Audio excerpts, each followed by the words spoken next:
Warren Schwab of Pickford has stories for days. He was born in 1921, lived through the Great Depression, and then when our country was asking young men to fight, Warren enlisted and became a B-24 Liberator pilot. Corey Adkins picks up Warren's story over Germany on possibly one of the most important days of World War II and for humanity. Oh my God, it would have been the end. Would have been the end of what we know as the country, as a life. No, we couldn't lose it. There was no choice but to win. June 6th, 1944, 5 a.m. D-Day.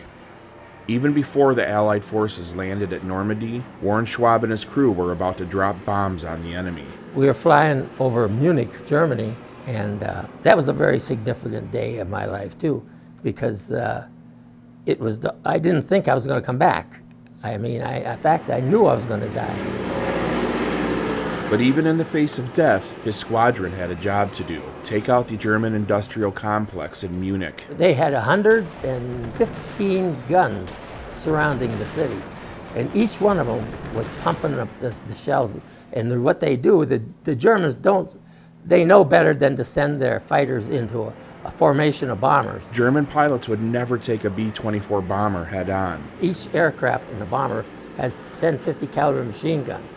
And if you got a flight of 18 or 20 or 30 people, that's a lot of guns.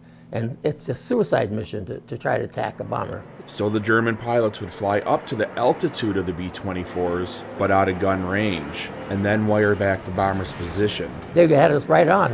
You just like walking right through. It was just puffs all over. Flak exploding all around them, damaging the aircraft. As they went to open the bomb doors, nothing. The hydraulic system was shot. They had to drop their bombs right through the doors, and it worked. These are pictures of that raid. We were dropping 1,000-pounders, and the 1,000-pounders were very destructive. They penetrated deep, and they were big. They were huge.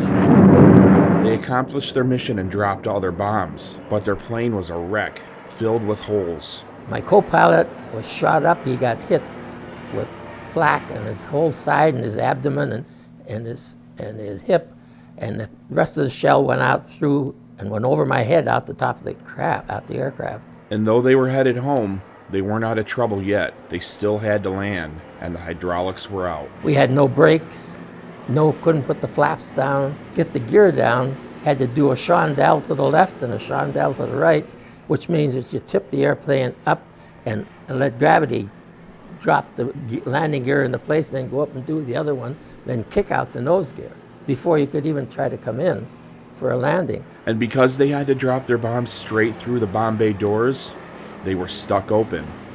Somehow, they tied the doors up, lowered the landing gear by hand, and were ready to land. Well, kinda.